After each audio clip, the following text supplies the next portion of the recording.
কত ভাল লাগছে ফুলগুলো, তাই না? এখানে আজকে আমাদের রেশনের ইয়েটা পড়েছে, এখানে এসছি রেশন তুলতে। তো ভাবলাম একটু ফুলগুলো দেখে একটু ব্লগ বানিয়ে ফেলি। আমি আর বৌদি এসছি, বৌদি লাইনে আছে। আমার রেশন তোলা হয়ে গেছে, আমি এবার দাঁড়িয়ে আছি। আর এই পার্কটায় আমরা মাঝে মাঝে আসি ভিডিও বানাতে, ভাল লাগে বেশ পার্কটা। সব কিছুই করতে হয় বাড়ি থাকতে গেলে, যেহেতু বাড়িতে থাকি। এখানে রেশন দিচ্ছে, দুয়ারে রেশন বলে না, এখানে দিচ্ছে রেশনটা। জায়গাটা খুব ভালোও লাগে, গাছতলা, এখানে গাছতলায় বসে রেশনটা দিচ্ছে। আমার হয়ে গেছে, তো বৌদি এখন লাইনে দাঁড়িয়ে আছে। বাড়ির রান্না বান্না সেরে তারপরে আসতে হয় আবার রেশন তুলতে। এই দেখো, আসলে আমাদের বয়েরা তো কাজে বেরিয়ে যায় না, তারপরে আমরা ডিউটি পালন করি। হ্যাঁ, তারপর আমাদের অনেক বাড়িতে ডিউটি থাকে, অনেক কাজ থাকে। বিনা পারিশ্রমিকে আমরা এই কাজগুলো করে থাকি। কারণ এর জন্য আমরা কোনো মাইনে পাই না, এর জন্য একটা জিনিসই পাই, যে যখন আমাদের বয়স হয়ে যাবে তখন ছেলেরা দেখবে, ছেলেমেয়েরা দেখবে, বাদিকে চলো, দেখবে, তাই না?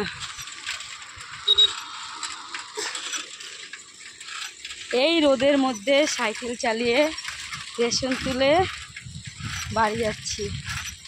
পরিণামে ছেলে মেয়েদের কাছ থেকে কী পাবো শেষের দিনে কেউ বলতে পারছি না।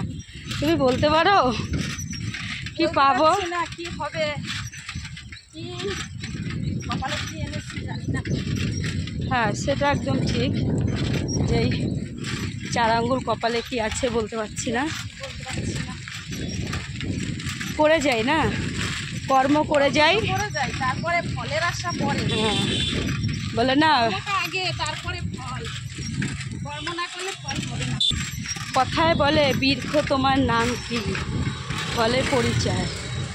এখন করছি, দেখি এর ফল কি। দেখো বৌদি কত জোরে সাইকেল চালাচ্ছে। এই দেখো, আমাদের বাড়ির কাছে এটা হয়েছে বৃদ্ধাশ্রম।